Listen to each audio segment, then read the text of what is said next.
ദൈവവചന ചിന്തയ്ക്ക് പരിചിതമായ ഒരു വാക്യശകലം വായിച്ച് സഹായിക്കണം.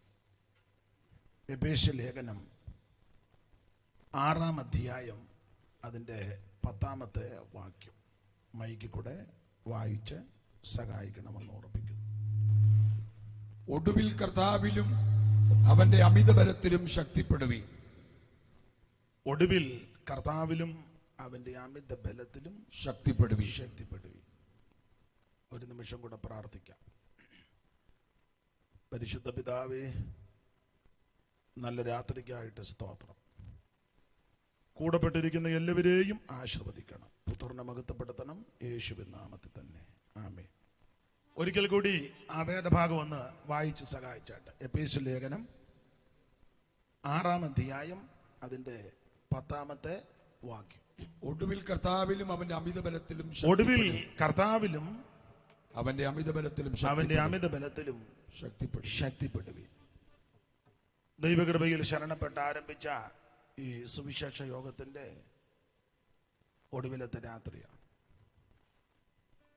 കഴിഞ്ഞ 2 രാത്രിയിലും ശ്രേഷ്ഠരായ അഭിഷിക്തന്മാരിൽ കൂടി ആത്മീയ സന്ദേശം, സുവിശേഷ ദൂത് ദൈവം കേൾപ്പിച്ചു. ഈ രാത്രിയിലും തിരുവചനത്തിൽ നിന്ന് ശ്രദ്ധിപ്പാൻ ദൈവം നമുക്ക് നൽകുന്ന അവസരങ്ങൾക്കായിട്ട് സ്തോത്രം. ഈ തിരുവചനത്തിൽ നിന്ന് നമുക്ക് ശാന്തമായിട്ട് ധ്യാനിക്കാം. ഈ ദേശം നന്നായിട്ട് സുവിശേഷം കേട്ടിട്ടുള്ള ദേശമാണ്. വിശേഷിച്ച് പാമ്പാടി. പെന്തിക്കോസിന്റെ ആരംഭകാലം മുതൽ പാമ്പാടിയിൽ നിന്ന് അനേകരെ ദൈവം വിളിച്ചു വേർതിരിച്ചു. അതിനു മുമ്പ് ഇതിന് ചുറ്റുപാട് ബ്രദറൻ സഭകൾ ഉണ്ടായിരുന്നു. അവരും സുവിശേഷത്തിന്റെ സത്യം വിളിച്ചറിയിച്ചു. അതിനുശേഷമായിട്ട് പെന്തക്കോസ്ത് പ്രവർത്തനങ്ങൾ ആരംഭിച്ചപ്പോൾ പാമ്പാടിയിൽ നിന്ന് ദൈവം ചിലരെ തെരഞ്ഞെടുത്തു.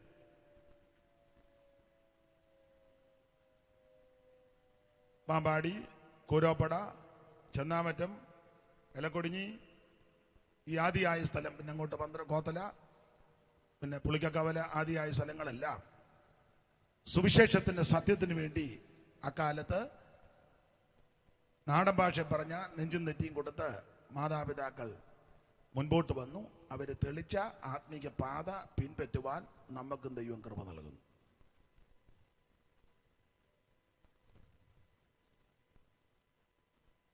ഇങ്ങോട്ട് പോയിട്ട് നിങ്ങൾ ഇത് ഉണ്ടാക്കിയാന്നും പറഞ്ഞായിരിക്കുന്നു പെന്തിക്കോസ്. ഇതിന് വില കൊടുത്ത ധാരാളം ആൾക്കാരുണ്ട്. അവരെ കഷ്ടവും പീഡയും ഒക്കെ സഹിച്ച്, ആക്ഷേപവും നിന്നെയൊക്കെ സഹിച്ച് ഈ പ്രമാണത്തിന് വേണ്ടി നിന്നത് കൊണ്ട് സമയമായപ്പോൾ ദൈവം നമ്മയും വിളിച്ചു. ആ പാത പിൻപറ്റുവാൻ ദൈവം കൃപ നൽകി. അതോർത്ത് ദൈവത്തിന് മഹത്വം. ആട്ടെ, മറ്റു മുഖവരകളൊന്നും പറഞ്ഞ് സമയം കളയുന്നില്ല. ഞാൻ പ്രാരംഭത്തിൽ ഓർപ്പിച്ചതുപോലെ അഭിഷിക്ത ദാസന്മാരിൽ കൂടി സുവിശേഷത്തിന്റെ ദൂത് കഴിഞ്ഞ രാത്രിയിലും അതിന് തലേ രാത്രി എബി അബ്രഹാം അവർകളിൽ കൂടിയൊക്കെ നല്ല നിലയിൽ ദൈവോചന ഇവിടെ സംസാരിച്ചു കഴിഞ്ഞു. ഇന്ന് വേറൊരു നിലയിൽ നമുക്ക് തിരുവചനത്തിൽ നിന്ന് അല്പ സമയങ്ങൾ ചിന്തിക്കണം. എൻ്റെ ഊഹം ശരിയെങ്കിൽ ഈ ഗ്രൗണ്ടിൽ വന്നിരിക്കുന്നതിൽ കൂടുതലും രക്ഷിക്കപ്പെട്ട ദൈവമക്കളാണെന്ന് ചിന്ത എന്നെ ഭരിക്കുന്നുണ്ട്. അതുകൊണ്ട് ഇന്ന് രാത്രി ദൈവവചനത്തിൽ നിന്ന് ചില കാര്യങ്ങൾ നമുക്ക് ശാന്തമായിട്ട് ധ്യാനിക്കാം, പഠിക്കാം. ദൈവം നമുക്ക് കൃപ നൽകട്ടെ. അതിന് ആധാരമായിട്ട് വായിച്ചത് എഫേസ്യ ലേഖനം 6-ാം അധ്യായത്തിന്റെ 10-ാമത്തെ വാക്യം. വളരെ പരിചിതമായ വാക്യം ഒന്ന് വായിച്ചു തന്നാട്ടെ. എഫേസ്യ ലേഖനം 6-ാം അധ്യായം അതിന്റെ 10-ാമത് വാക്യം. ഒടുവിൽ കർത്താവിലും അവന്റെ അമിതബലത്തിലും ശക്തിപ്പെടുവി.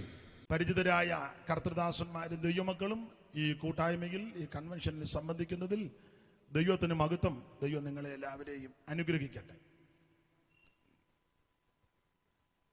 കോവിഡിന് ശേഷമായിട്ട് പൊതുയോഗങ്ങൾ പലയിടങ്ങളിൽ ഇങ്ങനെ ആരംഭിച്ചിരിക്കുന്നു. ഇന്ന് രാത്രി ഈ ദേശത്തും ഇത്രയും പേർക്ക് ഒന്നിച്ചു കൂടുവാൻ ദൈവം ചെയ്ത കരുണയ്ക്കായിട്ട് സ്തോത്രം. ദൈവം എല്ലാവരെയും അനുഗ്രഹിക്കട്ടെ. ഇനി ഇങ്ങനെ ഉള്ള ബുദ്ധിമുട്ടുകൾ വരാതെ ദേശത്തെയും രാജ്യത്തെയും ദൈവം സംരക്ഷിക്കുകയും വിടുവിക്കുകയും ചെയ്യട്ടെ എന്ന് വീണ്ടും പ്രാർത്ഥിക്കുന്നു. ഇന്ന് രാത്രി ചിന്തയ്ക്ക് അടിസ്ഥാനമായിട്ട് വായിച്ചത് എഫേസ്യ ലേഖനം 6-ാം അധ്യായത്തിന്റെ 10-ാമത്തെ വാക്യമാണ്. എല്ലാവർക്കും വളരെ മനപാഠമായ വാക്യമാണ്. ഒടുവിൽ കർത്താവിലും അവന്റെ അമിത ബലത്തിലും ശക്തിപ്പെടുവി. പുതിയ നിയമത്തിലെ ലേഖനങ്ങളിൽ 21 ലേഖനങ്ങളിൽ വളരെ ഉന്നതമായ നിലവാരം പുലർത്തുന്ന ഒരു ലേഖനമാണ് നമുക്കറിയാം എഫേസ്യ ലേഖനം. ധന്യനായ പൗലോസിനാൽ എഴുതപ്പെട്ട ഈ മഹത്വമേറിയ ഈ ലേഖനം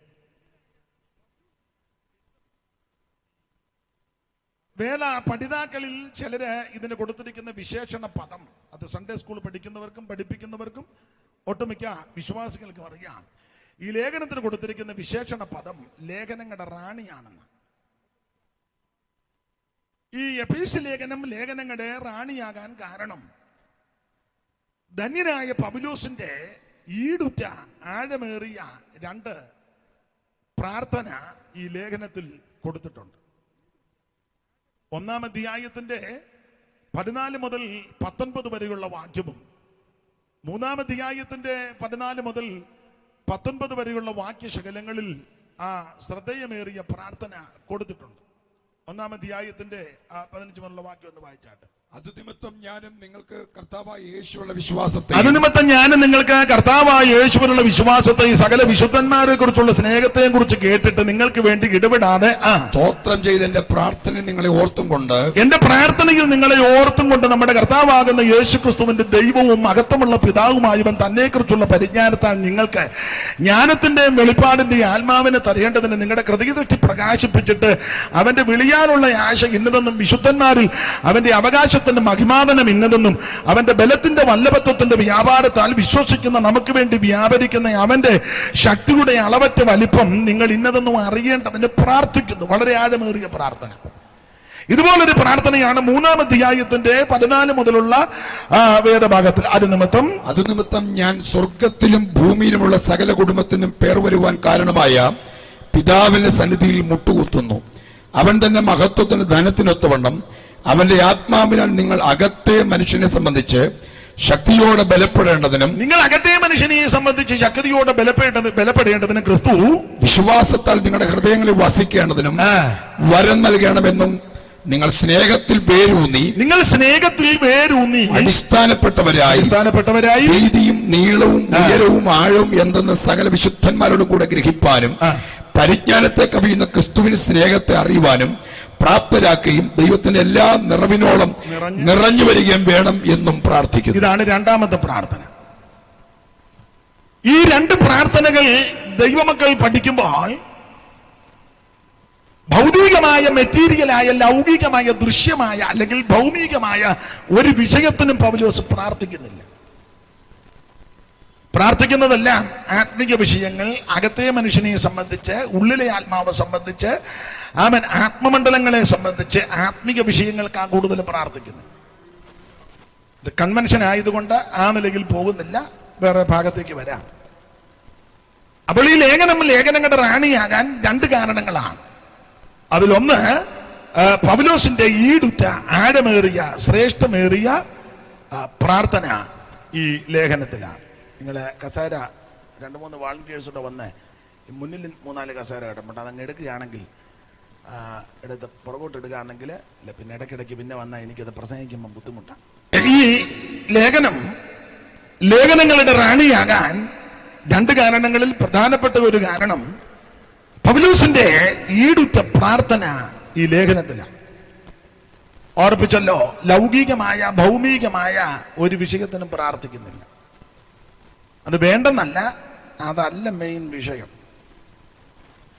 അകത്തെ മനുഷ്യനെ സംബന്ധിച്ച്, ഉള്ളിലെ ആത്മാവിനെ സംബന്ധിച്ച്, ആത്മമണ്ഡലങ്ങളെ സംബന്ധിച്ചാണ് പ്രാർത്ഥിക്കുന്നത്. ഇടയ്ക്ക് കയറി ദൈവമക്കളോടൊരു കാര്യം പറയാം. നീ ആത്മീക വിഷയങ്ങൾക്ക് വേണ്ടി പ്രാർത്ഥിച്ചാൽ, പ്രവർത്തിച്ചാൽ, യത്നിച്ചാൽ, അത് മാത്രം ഉന്നം വെച്ച് പോയാൽ ദൈവസന്നിധിയിൽ ആത്മീയ വിഷയത്തിൽ വളർച്ചയും പ്രാപിക്കാം. നിനക്ക് ആവശ്യമാകുന്ന ഭൗതിക നന്മ നിന്റെ പുറകെ വന്നോളൂ.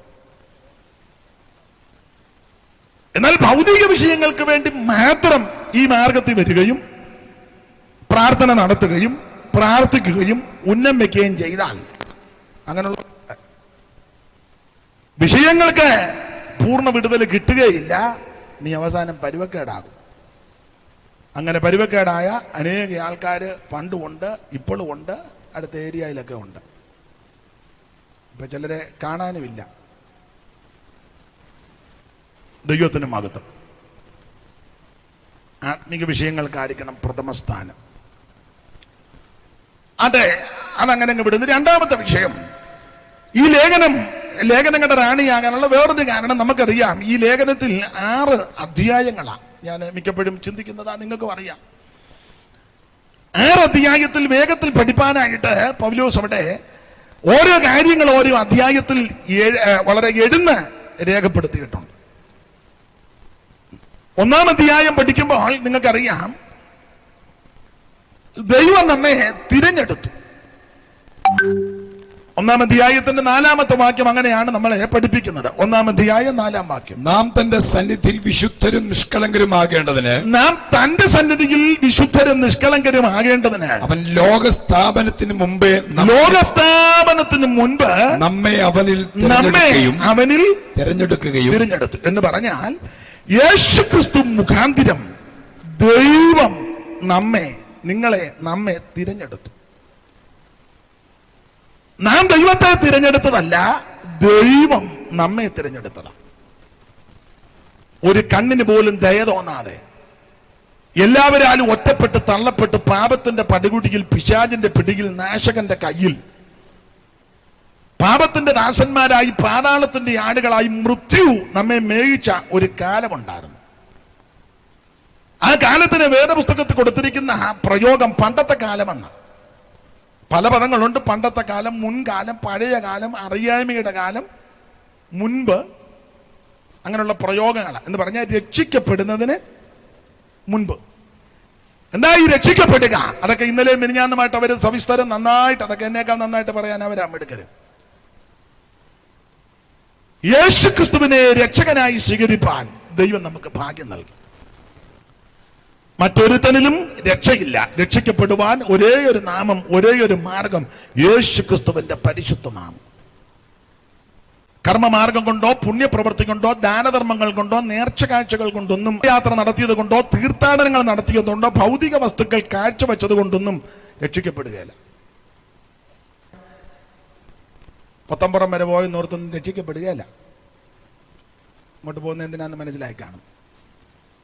സ്തോത്രം.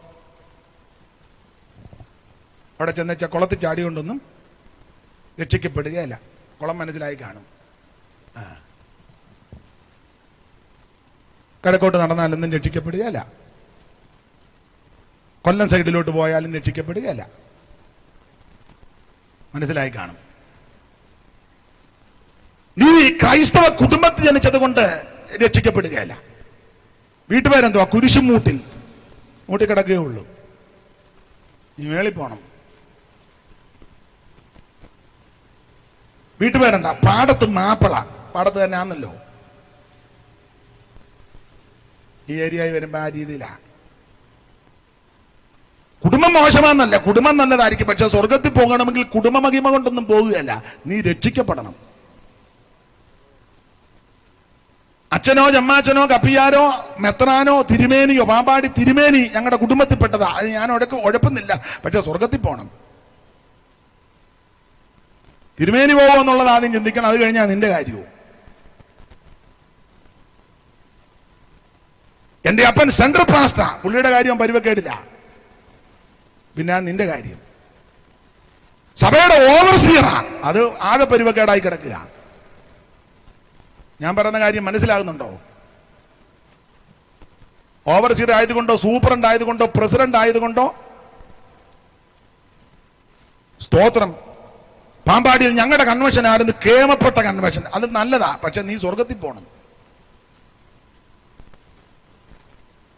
ക്രൈസ്തവ പാരമ്പര്യമുള്ളത് കൊണ്ട് സ്വർഗത്തിൽ പോകുകയല്ല, പള്ളി വെച്ച് കൊടുത്തുകൊണ്ട് സ്വർഗത്തിൽ പോകുകയല്ല, കുരിശും തൊട്ടിക്ക് സ്ഥലം കൊടുത്താലും സ്വർഗത്തിൽ പോകുകയല്ല, പെന്തിക്കോസ് ഹോള് പണിയാൻ 5.5 സെന്റ് ഒത്തിരി കൊടുക്കത്തുമില്ലല്ലോ. 2 ഏക്കറുള്ളവനും കൊടുക്കുന്നത് 5.5 സെന്റ്. എന്നാലും ഇവനെ മുടിയാനായിട്ട് ഒരു 20 സെന്റ് അങ്ങ് കൊടുക്കണ്ടേ? നിങ്ങൾ തന്നെ ഇങ്ങനെ തുറച്ചു നോക്കുന്നേ. ഇവിടെ 2 ഏക്കറുള്ളവൻ ഒരു 20 സെന്റ് അങ്ങ് കൊടുക്കുക, ദശാംശം വലിയ ആയുള്ളൂ. 5.5 സെന്റ് കൊടുത്ത ചവനാ പിന്നെ സഭ നിയന്ത്രിക്കുന്നത്. പാസ്റ്റർ ഇരുത്തുന്നതും മാറ്റുന്നതെല്ലാം 5.5-കാരനാ. 5.5 എല്ലാം പരുവക്കേടി കിടക്കുക. അത് ഞാൻ പിന്നെ പറയാം. ഇങ്ങനെയുള്ള കാര്യങ്ങൾ ചെയ്താലൊന്നും സ്വർഗത്തിൽ പോകുകയല്ല.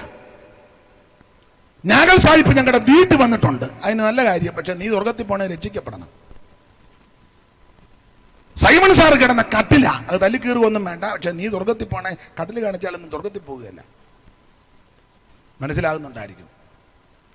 മനസ്സിലായിട്ട് മിണ്ടായിരിക്കുകയാണോ അതോ മനസ്സിലാകാതെ മിണ്ടാതിരിക്കുകയാണോ അതോ നിങ്ങളെല്ലാം കൂടെ ഒത്തോണ്ട് തന്നെ ഒതുക്കാൻ നോക്കുകയാണോ?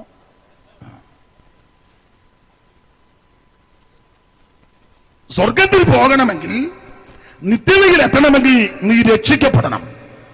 യേശു ക്രിസ്തുവിനെ രക്ഷിതാവായി സ്വീകരിക്കണം. മറ്റൊരുത്തനിലും രക്ഷയില്ല. നാം രക്ഷിക്കപ്പെടുവാൻ ആകാശത്തിന് കീഴിൽ മനുഷ്യരുടെ ഇടയിൽ നൽകപ്പെട്ട ഒറ്റ നാമമേ ഉള്ളൂ, അത് യേശു ക്രിസ്തുവിന്റെ പരിശുദ്ധ നാമം. കരമുയർത്തി ദൈവത്തിന് മഹത്വം കൊടുക്കുക. ഷാരോനിലെ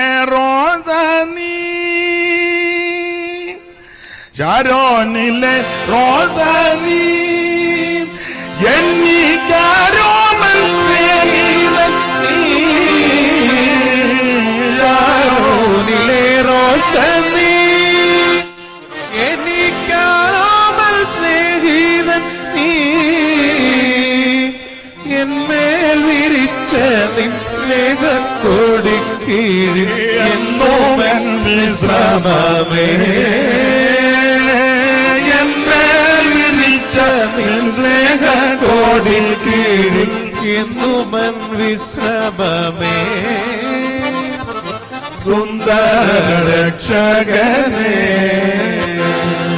സുന്ദരക്ഷകനേ എന്നിക്കാനന്ദ കാരണനേ ഇന്നലെയും ഇന്നും എന്നും അനന്യനേ വന്ദനം വന്ദനമേ ഇന്നലെയും ഇന്നും എന്നും അനന്യനേ വന്ദനം വന്ദനമേ സുന്ദരക്ഷകനേ സുന്ദരക്ഷകനേ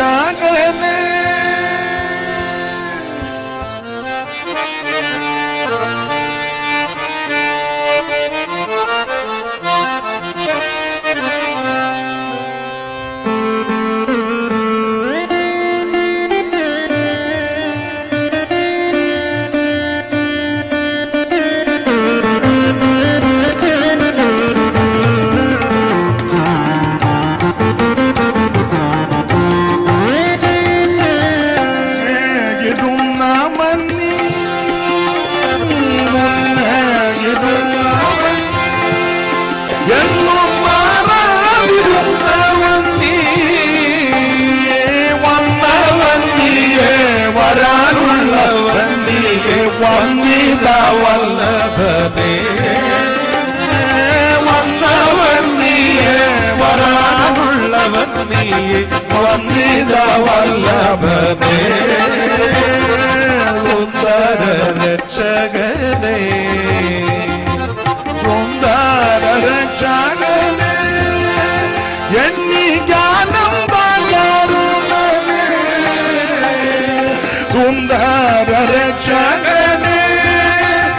എനിക്കാനന്ദ കാരണനേ ഇന്നലെയും ഇന്നും എന്നും അനന്യനേ വന്ദനം വന്ദനമേ ഇന്നലെയും ഇന്നും എന്നും അനന്യനേ വന്ദനം വന്ദനമേ സുന്ദര രക്ഷകനേ കരമുയർത്തി ദൈവത്തിന് മഹത്വം കൊടുക്കാം. അപ്പൊ യേശു ക്രിസ്തു മാത്രം ഏകരക്ഷകൻ, ഏകരക്ഷിത. അപ്പൊ നാം ദൈവത്തെ തിരഞ്ഞെടുത്തതല്ല, അവിടുന്ന് നമ്മെ തിരഞ്ഞെടുത്തതാണ്. ഒരു കണ്ണിന് പോലും ദയ തോന്നാതിരുന്നപ്പോൾ പാപത്തിന്റെ പടുകുടിയിൽ നിന്ന് ക്രിസ്തുവേശു മുഖാന്തരം ദൈവം നമ്മെ തിരഞ്ഞെടുത്തു. നമ്മുടെ മുൻകാല ജീവിതം അത്ര നല്ലൊരു ജീവിതമല്ലായിരുന്നു. സ്തോത്രം. പണ്ടുള്ള ജീവിതം, അതിനെപ്പറ്റി ഒരു ചെറിയ പരാമർശം ഗലാത്യ ലേഖനം 4-ാം അധ്യായത്തിന്റെ 8 മുതൽ താഴോട്ടുള്ള വാക്യങ്ങളിൽ 8, 9, 10, 11 വാക്യങ്ങളിൽ പരാമർശിച്ചിട്ടുണ്ട് ഗലാത്യ ലേഖനം. എന്നാൽ അന്ന് നിങ്ങൾ ദൈവത്തെ അറിയാതെ സ്വഭാവത്താൽ ദൈവങ്ങളല്ലാത്തവർക്ക് അടിമ. എന്നാൽ അന്ന് എന്ന് പറഞ്ഞാൽ രക്ഷിക്കപ്പെടുന്നതിന് മുമ്പ്, നിങ്ങൾ നമ്മുടെ കാര്യമാണ്. എന്നാൽ അന്ന് രക്ഷിക്കപ്പെടുന്നതിന് മുമ്പ്, ഈ മാർഗത്തിൽ വരുന്നതിന് മുമ്പ്, യേശുവിനെ അറിയുന്നതിന് മുമ്പ്, ഈ രക്ഷ ആമേൻ പ്രാപിക്കുന്നതിന് മുമ്പ്, ആമേൻ കൃപയിൽ വരുന്നതിന് മുമ്പ്, അത് അന്ന്. എന്നാൽ അന്ന് നിങ്ങൾ, നമ്മുടെ കാര്യമാണ്, എന്നാൽ അന്ന് നിങ്ങൾ ദൈവത്തെ അറിയാതെ എന്ന് പറഞ്ഞാൽ സത്യദൈവത്തെ അറിയാതെ. ഏതാ സത്യദൈവം, ഏതാ നിത്യദൈവം? അത് യേശു ക്രിസ്തുവാ. ഏകദൈവം, സത്യദൈവം, നിത്യദൈവം, സാക്ഷാൽ ദൈവം, ജീവനുള്ള ദൈവം കർത്താവാകുന്ന യേശു ക്രിസ്തു. ഒരു തർക്കവും വേണ്ട. സ്തോത്രം. യേശു ക്രിസ്തു ദൈവമല്ലെന്ന് ശഠിക്കുന്ന ആൾക്കാരുണ്ട്, സാക്ഷിക്കാരാ. യേശു ക്രിസ്തു ഏക ദൈവമാണ്, മഹാദൈവമാണ്. യെശയ്യാ പ്രവാചകൻ പ്രവചനക്കുന്ന് കയറി ആ കർത്താവിന്റെ ആ തിരുപ്പിറവിയെ ദർശിച്ച് പ്രവചന സൂക്തങ്ങൾ അറിയിച്ച കൂട്ടത്തിൽ ആമേൻ നിത്യ ദൈവമെന്നാണ് കൊടുത്തിരിക്കുന്നത്, നിത്യപിതാവ്. സ്തോത്രം. അപ്പോൾ ആ യേശു ക്രിസ്തുവിനെ അറിയുന്നതിന് മുമ്പ്, അന്ന് നിങ്ങൾ ദൈവത്തെ അറിയാതെ എന്ന് പറഞ്ഞാൽ സത്യദൈവത്തെ അറിയാതെ, അന്ന് നിങ്ങൾ ദൈവത്തെ അറിയാതെ സ്വഭാവത്താൽ ദൈവങ്ങളല്ലാത്തവർക്ക്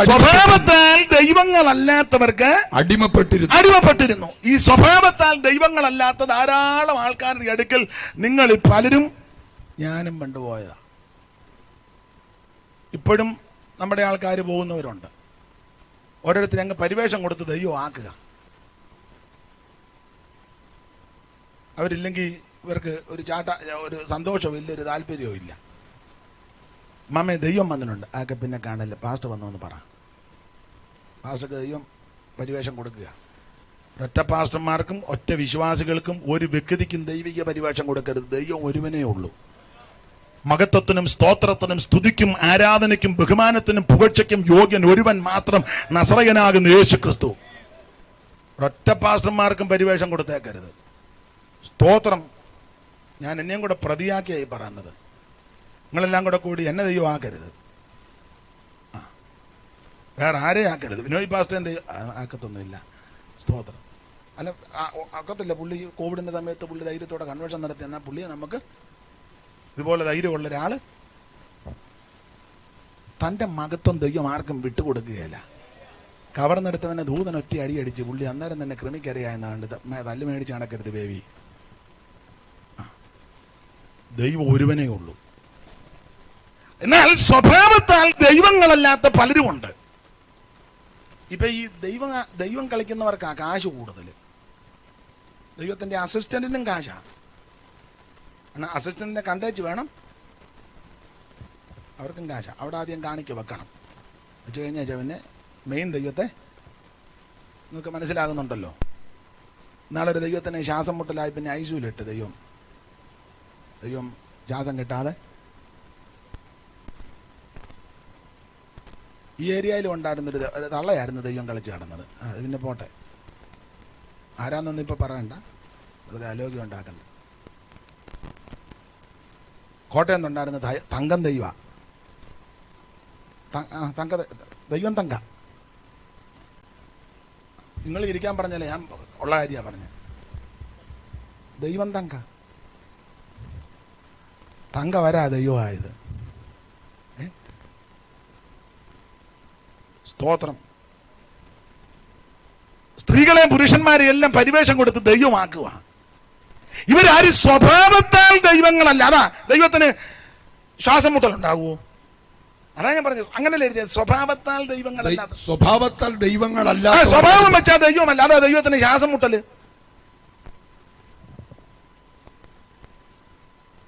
സ്തോത്രം.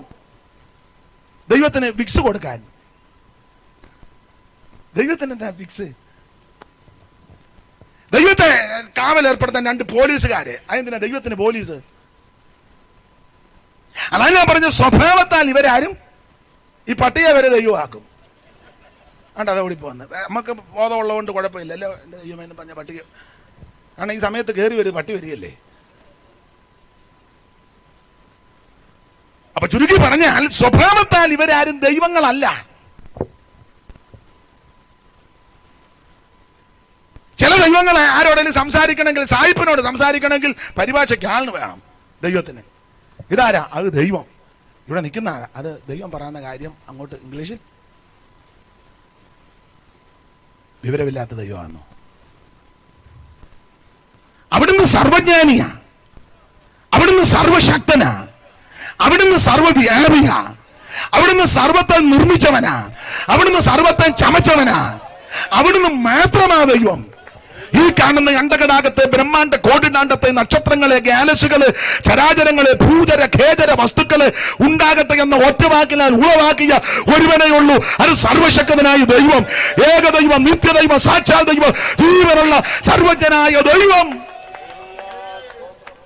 അപ്പോൾ ശ്രദ്ധിക്കുക, ഇതൊക്കെ വ്യാഖ്യാനിച്ചാൽ കൊള്ളാമെന്നുണ്ട്. അതിന് ഇപ്പം സമയമില്ല, അതല്ലല്ലോ വിഷയം. സർവജ്ഞനായ ദൈവം, ഈ കാണുന്ന സകല ചരാചരങ്ങളെ നിർമ്മിച്ച നിത്യനായ ശക്തനായ ഏകദൈവം, സത്യദൈവം, നിത്യദൈവം ക്രിസ്തു.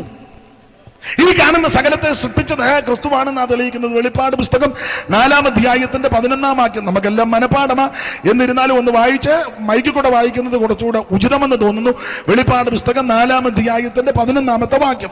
കർത്താവേ, നീ സർവവും സൃഷ്ടിച്ചവനും, കർത്താവേ, നീ സർവവും സൃഷ്ടിച്ചവനും, എല്ലാം നിന്റെ ഇഷ്ടം ഹേതുവാൽ, എല്ലാം നിന്റെ ഇഷ്ടം ഹേതുവാൽ ഉണ്ടായതും സൃഷ്ടിക്കപ്പെട്ടതും ആകയാൽ മഹത്വവും ബഹുമാനവും ശക്തിയും കൈക്കൊള്ളുവാൻ യോഗ്യനെന്നും പറഞ്ഞുകൊണ്ട് തങ്ങളുടെ കിരീടങ്ങളെ സിംഹാസനത്തിന് മുമ്പിൽ ഇടും. ദൈവത്തെ മാത്രം ആരാധിക്കണം. കാരണം ഈ ആരാധനയ്ക്ക് യോഗ്യൻ അവിടുന്ന്. കാരണം ഈ സകലത്തെ സൃഷ്ടിച്ചത് അവിടുന്ന്. അതുകൊണ്ട് ഏകദൈവം, നിത്യദൈവം യേശു ക്രിസ്തു. അപ്പോൾ ഗലാത്യലേഖനം 4-ന്റെ വായിച്ചത്, എന്നാൽ അന്ന് നിങ്ങൾ ദൈവത്തെ അറിയാതെ സ്വഭാവത്താൽ ദൈവങ്ങളല്ലാത്തവർക്ക് അടിമപ്പെട്ടു. പണ്ട് നിങ്ങളെയൊക്കെ പലരെയൊക്കെ പല സ്ഥലത്തും കൊണ്ട് അടിമ വെച്ചതാ. ഒന്ന് ഭാഗം അറിയാമല്ലോ. അടിമപ്പെട്ടു. അടുത്ത വാക്യം. എന്നാൽ ഇപ്പോഴോ ദൈവത്തെ അറിഞ്ഞു. ഇപ്പോൾ നാം ദൈവത്തെ അറിഞ്ഞു. സത്യദൈവത്തെ അറിയുവാൻ ഭാഗ്യമുണ്ടായി. യേശുക്രിസ്തുവിനെ അറിയുവാൻ, കർത്താവിനെ ഉള്ളത്തിൽ ഏറ്റെടുക്കുവാൻ നമുക്ക് ദൈവം ഭാഗ്യം നൽകി. അതാ ഏറ്റവും വലിയ ഭാഗ്യം. ഇപ്പോഴോ ദൈവത്തെ അറിഞ്ഞും, വിശേഷാൽ ദൈവം നിങ്ങളെ അറിഞ്ഞിരിക്കുക. അതാണ് കുറച്ചുകൂടെ ശ്രദ്ധേയം.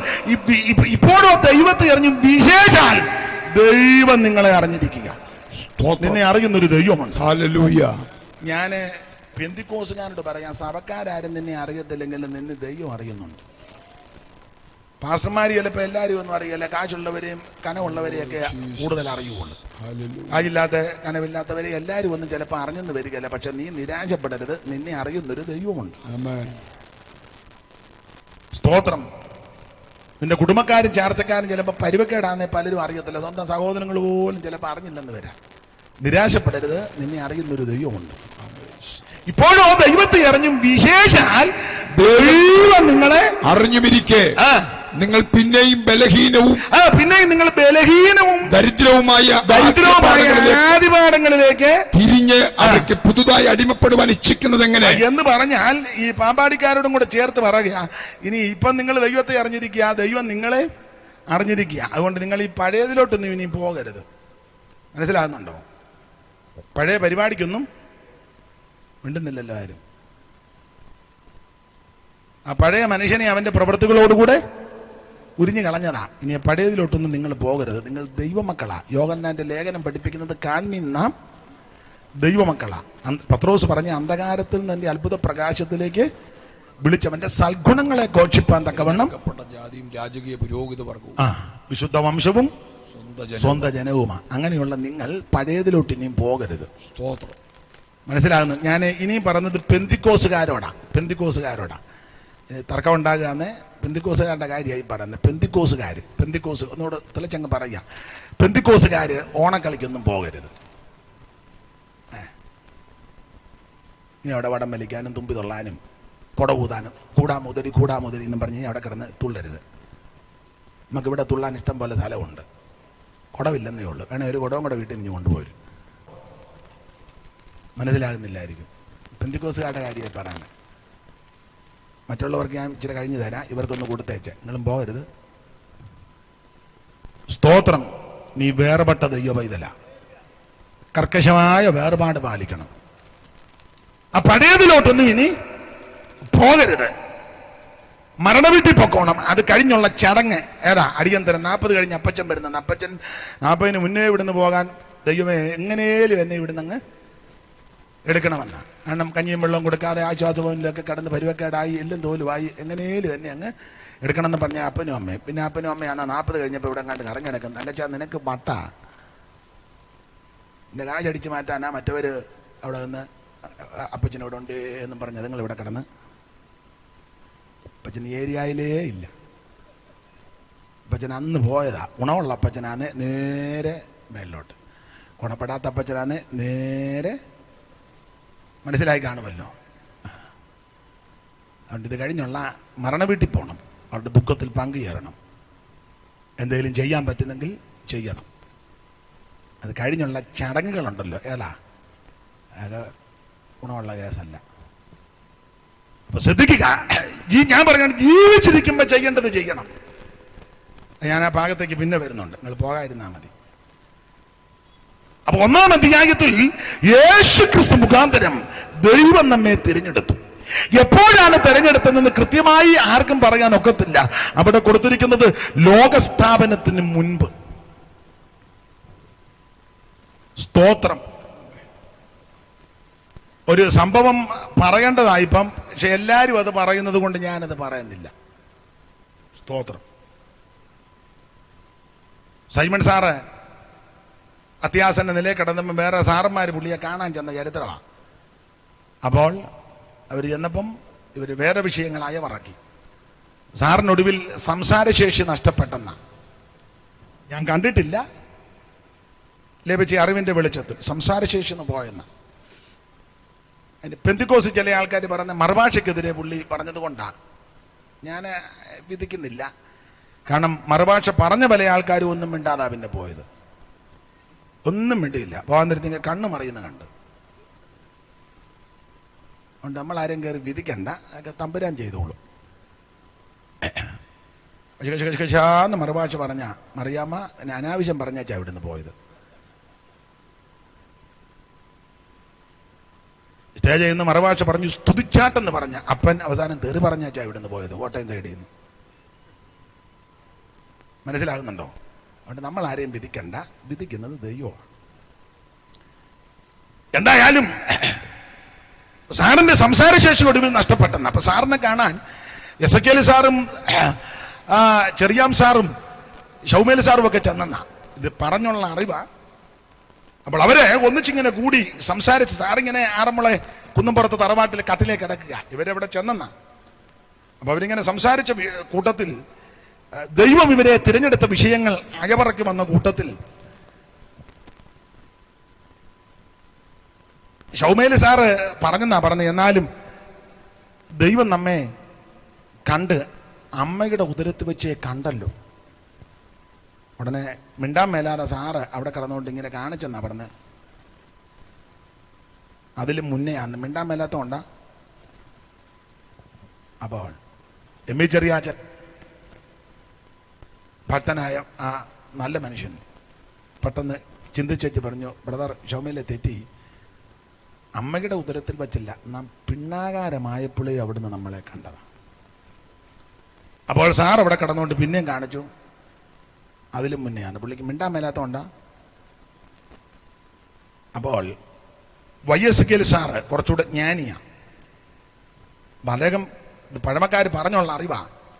അദ്ദേഹം ഉടനെ ചിന്തിച്ചു പറഞ്ഞു, ബ്രദർ തെറ്റി. അമ്മയുടെ ഉദരത്തിൽ പിണ്ണാകാരമായപ്പോഴുമല്ല. ഈ വാക്യം എടുത്തേച്ച് പറഞ്ഞു, ലോകസ്ഥാപനത്തിന് മുന്നേ കണ്ടതാണ്. ഉടനെ സാർ ഇവിടെ കിടന്നുകൊണ്ട് കാണിച്ചു, അതിലും മുന്നെയാണ്. അപ്പൊ എസെക്കിയേൽ സാറ് 6-ാമട വേദപുസ്തകത്തിൽ ജ്ഞാനമുള്ളയാളാണ്. അദ്ദേഹം ഒന്നുകൂടെ ചിന്തിച്ചു പറഞ്ഞു, ബ്രദർ എനിക്കും തെറ്റി. അമ്മയുടെ ഉദരത്തിലും പിണ്ണാകാരമായപ്പോഴും ലോകസ്ഥാപനത്തിന് മുൻപല്ല. യെശയ്യാവിന്ന് വാക്യം എടുത്തേച്ച് പറഞ്ഞു, യുഗാരംഭത്തിലേ കണ്ടതാ. കാരണം അവിടെ വായിക്കുന്നത് നീ യുഗാരംഭം മുതൽ ഞങ്ങളുടെ ദൈവമാണെന്ന, യുഗാരംഭത്തിലേ നമ്മളെ കണ്ടെന്ന് പറഞ്ഞു. ഉടനെ സൈമൺ സാർ അവിടെ കിടന്നുകൊണ്ട് കാണിച്ചു, അതിലും മുന്നെയാണ്. പുള്ളി അംഗീകരിക്കുന്നില്ല. അപ്പോൾ അമ്മയുടെ ഉദരത്തിലും പിണ്ണാകാരമായപ്പോഴും ലോകസ്ഥാപനത്തിന് മുമ്പേ യുഗാരംഭത്തിലുമല്ല, അതിനു മുന്നേ കണ്ടെന്ന, അങ്ങനൊരു സംഭവം നടന്നെന്ന പഴയ ആൾക്കാർ പറഞ്ഞുള്ള അറിവ്, അതിൻ്റെ അറിവിൻ്റെ വെളിച്ചത്തിലാണ് ഞാൻ പറഞ്ഞത്. തിരിച്ച് ഇവർ പ്രാർത്ഥിച്ച് പിരിഞ്ഞ് തിരിച്ചു പോകുന്ന വേളയിൽ എമ്മി ചെറിയാച്ചൻ്റെ ഉള്ളിൽ ഈ വിഷയം മതിച്ചു. യുഗാരംഭത്തിന് മുമ്പേ ദൈവം കണ്ടല്ലോ. അദ്ദേഹം പോയ പോക്കിന് ഒരു പാട്ടെടുത്തിക്കുന്ന മധുരയുടെ മധുരഗായകനായിരുന്നു ചെറിയാച്ചായൻ. സൈമൺ സാറിൻ്റെ പാട്ട് എല്ലാവർക്കും പാടി പിടിപ്പിക്കാൻ ഒക്കത്തില്ല. എന്നാൽ എമ്മി ചെറിയാച്ചൻ്റെ പാട്ട് സാധാരണക്കാർക്കെല്ലാം പാടാം. ശ്യാമുവേൽ സാറിൻ്റെ TK ശൗമേൽ അദ്ദേഹത്തിൻ്റെ പാട്ട് സൂക്ഷിച്ച് പാടണം. അക്ഷരം ശ്രദ്ധിച്ച് പാടിയില്ലേ അതും പരുവക്കേടാകും. അദ്ദേഹത്തിൻ്റെ പാട്ടുകളെല്ലാം ക്രിസ്തുമാഹാത്മ്യമാണ്. അപ്പൊ ഈ ചെറിയാച്ചൻ ഈ വിഷയം അകത്തിങ്ങനെ കടന്ന് ചിന്തിച്ച് വീട്ടിലോട്ട് പോയപ്പോൾ പഴയ ആൾക്കാർ പറഞ്ഞ അന്ന് കൊല്ലം വഴി പോവുക, ബസ്സേ പോയപ്പോൾ കൊല്ലത്തെ ഒരു സർക്കസ് നടക്കുന്നു. അപ്പൊ സർക്കസ് കൂടാരത്തിൽ കോളാമ്പി വെച്ചൊരു പാട്ട്, ആ പാട്ടിന്റെ ട്യൂണ് പുള്ളി പിടിച്ചെടുത്തു. ഈ പാട്ടുകൾ മിക്കതും സ്വന്തമായിട്ട് ക്രൈസ്തവരിൽ ഒരു മിക്ക ആൾക്കാർ സ്വന്തമായിട്ട് ട്യൂൺ ഉണ്ടാക്കിയതിലെല്ലാം എന്ന മട്ട അല്ലേ, നിങ്ങൾ ശ്രദ്ധിച്ച്, എന്ന മട്ട് അല്ലെ, എന്ന രീതി, അതാ മിക്ക പാട്ടുകളും അങ്ങനെ. യോടി സൈമൺ സാറിന്റെ പാട്ട് തന്നെ കടമെടുത്തുകൊണ്ട് എന്ന മട്ട്. ഈ ചൊല്ലി പറയുന്ന എനിക്ക് സാറിനെ അദ്ദേഹത്തിന്റെ പാട്ടുകളൊക്കെ ഞാൻ പാടാറുണ്ട് പലതും. എന്നാലും പുള്ളിയും പല ട്യൂണും കടമെടുത്തതാണ്. ഒത്തിരി പാട്ടുകൾ. അഞ്ചാം രാജ്യം അതൊരു കടവാ. ഉന്നതമായ ഗിരിക്കുമേൽ നിന്നു വന്നിട്ടും കല്ലു പതാതിക്കാൻ ചെന്നു ചൂർണീകരിക്കും ഈ രാജ്യങ്ങൾ അന്ന് വന്ന കല്ല് വന്മലയ്ക്ക് തുല്യമായി നിറഞ്ഞു വാഴു അഞ്ചാം രാജിതം ഉണ്ടാമേ. അതൊരു കടവാ. വേറൊരു പാട്ടിന്റെ കോപ്പിയാ. മുട്ടനിരിട്ടത്ത് തത്തിക്കറുമ്പോൾ എൻ്റെ അച്ഛൻ്റെ കൈകാലൊടിച്ചിൻ്റെ തെറ്റി താഴത്തു വീണച്ഛൻ്റെ അത്തിയൊടിയുമ്പോൾ കൊട്ട വെച്ചു വാരണം എൻ്റെ അച്ഛനെ എൻ്റെ അമ്മ വന്ന്. അതിൻ്റെ മട്ട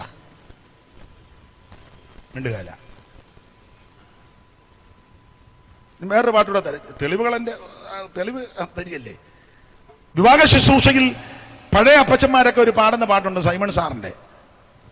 ആദ്യന്തമില്ലാത്ത നിത്യന്റെ കാന്തിയാ പ്രത്യോദനൻ പോൽ പ്രകാശിച്ചു നിൽക്കും സദ്യോഗമാർന്നുള്ള ദിവ്യാനനങ്ങൾ യുദ്ധംപതിക്കേക ശ്രീയേശുനാഥ. അത് വേറൊരു കടവാ. അത് എഴുത്തച്ഛന്റെ 24 വൃത്തത്തിന്റെ 5ാം ഭാഗമുണ്ട്. അതെല്ലാം എനിക്കറിയാം. ആ 5ാം ഭാഗത്തിന്റെ കോപ്പി അടിച്ചതാ. കല്യാണി രൂപീവനത്തിനു പോവാൻ വില്ലും ജലം കൈപിടിച്ചോരു നേരം മെല്ലെ പുറപ്പെട്ടു പിന്നാലെ സീത കല്യാണി നീ ദേവ ശ്രീരാമ രാമ. അതാ ഇപ്പം 2 കിട്ടിയാൽ മതി. വേറെ ഇരിപ്പുണ്ട്. അത് ഞാൻ എല്ലാം കൂടെ പാമ്പാടിയിൽ ഇറക്കാൻ ഒക്കുകയല്ല, വേറെ സ്ഥലത്തിറക്കാം. എന്തായാലും കൊള്ളാം. നമ്മുടെ വിഷയത്തിൽ വരാം. മധുരകട മധുരഗായകനാകുന്ന എമ്മി ചെറിയാച്ചൻ ഈ വിഷയം തന്റെ ഉള്ളിൽ ഇങ്ങനെ മതിച്ച് വീട്ടിലേക്ക് പോകുന്ന വേളയിൽ ബസ്സിനകത്തിരുന്നപ്പോൾ സർക്കസ് കൂടാരത്തിലെ പാട്ട്, ആ പാട്ടിന്റെ ട്യൂണിൽ അദ്ദേഹം ഒരു പാട്ടുടനെ എഴുതി ഈ വിഷയം വെച്ച്. ഏതാ? യുഗാരംഭത്തിന് മുൻപേ അവിടുന്ന് നമ്മളെ കണ്ടതാ. അമ്മയുടെ ഉദരത്തിൽ വെച്ചല്ല, പിണ്ണാകാരമായപ്പോഴുമല്ല. അതിനൊക്കെ വാക്യമുണ്ടെങ്കിലും ലോകസ്ഥാപനത്തിന് മുൻപേ അല്ല, യുഗാരംഭത്തിലുമല്ല, യുഗങ്ങളും ആരംഭിക്കുന്നതിന് മുമ്പ് അവൻ സർവജ്ഞനായ ദൈവം എന്നെയും നിങ്ങളെയും കണ്ടു. ആ വിഷയത്തിൽ ആ ട്യൂണ് വെച്ച് എഴുതിയ ഒരു പാട്ടാ. പഴയ പാട്ട് അറിയാവുന്നൊരു വേണേ കൂടെ പാടിക്കണം. അതിയുഗങ്ങൾ കൂട്ടസം